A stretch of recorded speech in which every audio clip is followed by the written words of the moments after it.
arrivé en 81 à l'âge de 50, donc si calcul mental, ça m'en fait combien ? 49, je crois que c'est marqué sur le programme que vous avez reçu. Donc 49 ans. Dans les statistiques nationales, il y a peu de maires de moins de 50 ans, donc ça ferait aussi une bonne image pour Épinay.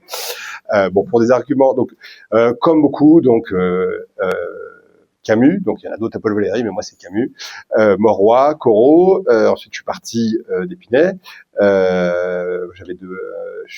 j'ai fait des études de commerce et aussi de la philosophie, j'ai pas mal voyagé, j'ai commencé par faire du théâtre, du cinéma, après j'étais ruiné, j'avais plus de copines, mon père m'a engueulé, il m'a dit trouve un travail sérieux, puisque j'avais quand même fait l'ESSEC, et donc je suis rentré dans la banque en passant un concours d'inspecteur bancaire pour mettre des banquiers en prison, j'en ai mis un quand même en prison qui avait donné un crédit frauduleux à sa femme, donc j'ai pas vraiment peur de la hiérarchie, donc j'ai réussi quand même à faire ce travail assez bien, puis après je suis parti dans la finance.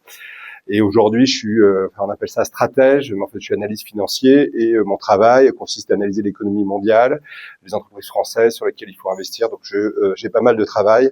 Pour ceux qui me connaissaient à l'époque, ils ont vu mon passage sur TF1, mais je suis plutôt sur BFM Business. Mais comme je dis, n'écoutez pas mes conseils, c'est pour les professionnels. Ne vous ruinez pas en m'écoutant. Mais j'ai toujours eu une sorte de manque. Je suis très attaché à la France. De manière générale, je trouve qu'elle va pas bien. Je suis de droite, je crois que vous êtes au courant.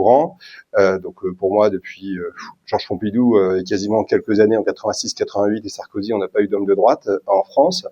Et donc je me suis engagé quand Sarkozy est revenu. Et puis de fil en aiguille, je me suis engagé finalement d'abord dans l'Essonne où était ma maman et je me sentais mieux ici. Donc j'ai tracté pour NKM, j'ai rencontré un certain nombre de personnes. J'ai rencontré d'ailleurs Marianne Duranton, qui est aujourd'hui maire de Morsan.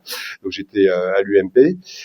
Et à un moment, ils cherchaient quelqu'un sur Sainte-Geneviève. Ils n'avaient plus personne pour partir au cantonal. Et donc je dis bon bah écoute, je peux aller m'installer un peu là-bas. Mon père, parce que mes deux parents sont médecins, le mien exerce encore, donc il a un certain âge. Donc au moins pour les déserts médicaux, la famille fait sa part. Enfin pour les femmes, puisqu'il est gynécologue. Donc il a couché à Livette pendant des années. Et donc je me suis engagé à Sainte-Geneviève pendant un certain temps. Avant, finalement, quand ma maman est décédée, je suis revenu ici en 2014, et puis on a passé le Covid, et je me suis installé ici avec ma compagne et les enfants. Et après, alors c'est Sébastien qui va venir ici. On s'est rencontrés en tant que patron d'opposition. Sébastien vient sur la scène une minute. Parce que je voyais comment évoluait Épinay, et puis quand la ville a basculé à gauche, les choses se sont accélérées.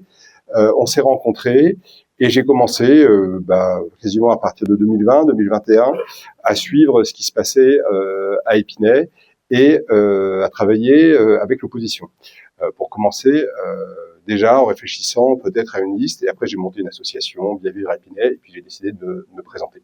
Peut-être que tu peux dire un petit mot, Sébastien, et après on va parler du programme. Merci Thomas, merci à tous. Une visite de qualité. C'est une belle surprise pour les Spinaliens.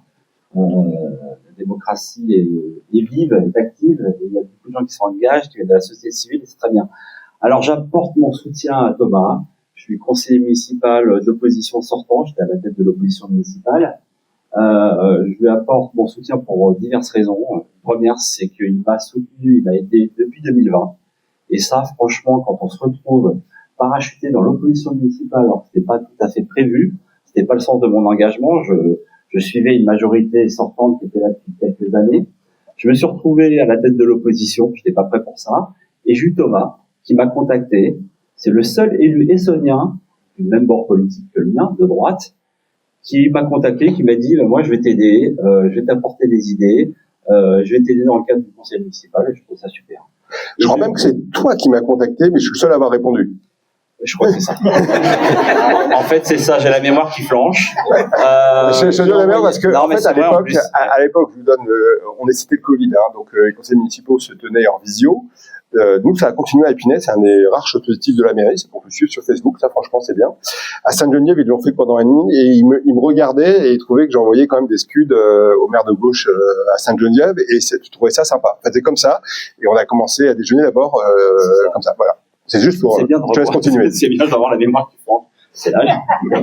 Et non, mais c'est ça, il m'a répondu, j'ai écrit à tout le monde, rien, appartement. Il m'a aidé, il nous a aidé, toute l'équipe, notamment quand on a une augmentation des impôts qui n'était pas prévue. Tu nous as aidé politiquement, que faire, quoi dire dans le narratif, dans la pétition que tu as pilotée, il faut le dire, c'est toi qui as pris les choses à bras le corps. Et j'ai trouvé ça très bien. Et jusqu'à la fin du mandat, il était derrière moi. Et j'ai trouvé ça vraiment très bien. Cette sympathie, cette gentillesse. Et surtout, on partage une grande partie d'idées ensemble. Et ça, c'est important, je trouve, dans l'engagement politique aujourd'hui.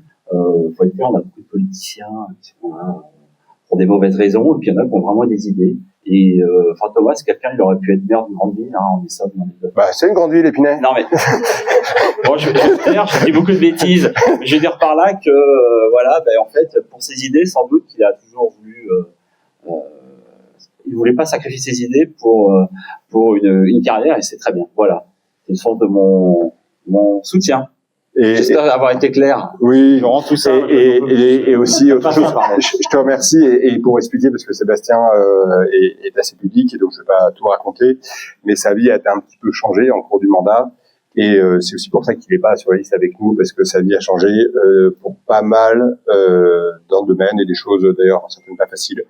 Et il est quand même là ce soir, donc je te remercie d'être là malgré tout ça. Merci. Ça fait plaisir que j'aime Épinay, et puis j'espère qu'elle sera entre de bonnes mains. Merci. Laisse-les applaudir, laisse-les applaudir.